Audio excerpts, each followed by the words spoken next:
بسم اللہ الرحمن الرحیم نحمدہ ونصلی علی رسولہ الکریم۔ آئیے نوجوانوں، آج کی اس نشست میں آپ لوگوں کو دعائے قنوت یاد کراؤں گا۔ بار بار سنیے اور اس کو یاد کیجیے۔ ایک مرتبہ میں پڑھ رہا ہوں۔ بسم اللہ الرحمن الرحیم۔ اللہم انا نستعینک ونستغفرک ونؤمن بک ونتوکل علیک ونثنی علیک الخیر ونشکرک ولا نکفرک ونخلع ونترک من یفجرک اللہم ایاک نعبد ولک نصلی ونسجد وإلیک نسعى ونحفظ ونرجو رحمتک ونخشى عذابك إن عذابك بالكفار ملحق۔ یہ دعائے قنوت ہے۔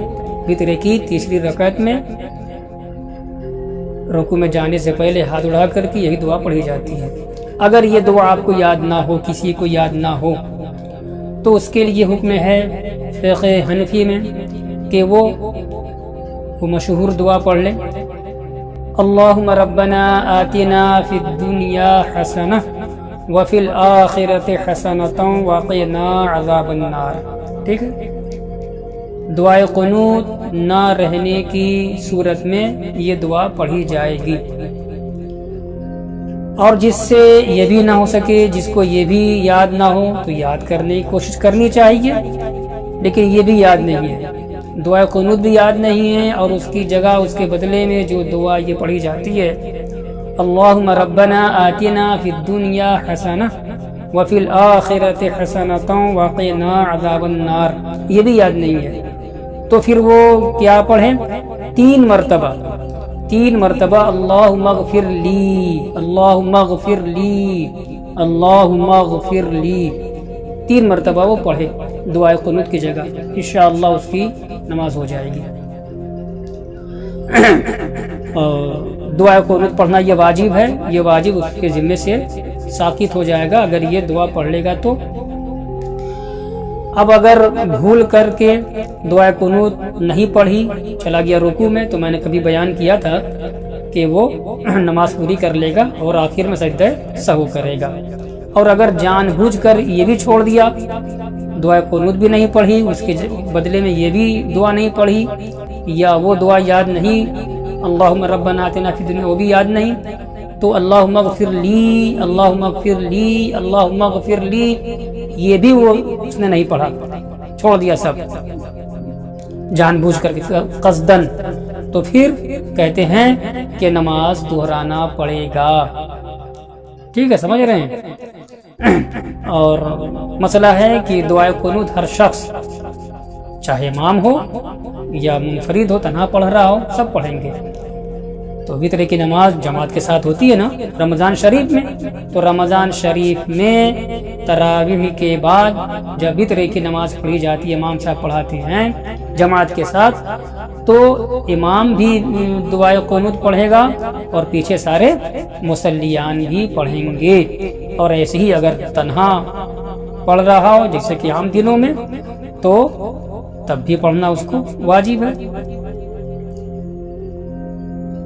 اب یہ قضا کے طور پر وقت کے اندر پڑھ رہا ہو، یا وتر کی نماز ادا کے طور پر وقت کے اندر پڑھ رہا ہو، تب بھی وہی طریقہ ہے۔ اور اگر خدا نخواستہ چھوٹ گئی ہے اور قضا کر رہا ہو، جب بھی وہ تنہا پڑھے گا تو وتر کی نماز میں دعائے قنوت پڑھے گا، وہی سارا حکم ہوگا جو میں نے آپ کے سامنے بیان کیا ہے۔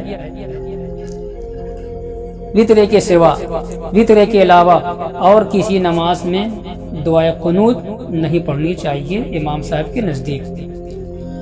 ہاں، قنوت نازلہ ایک چیز ہے، قنوت نازلہ عام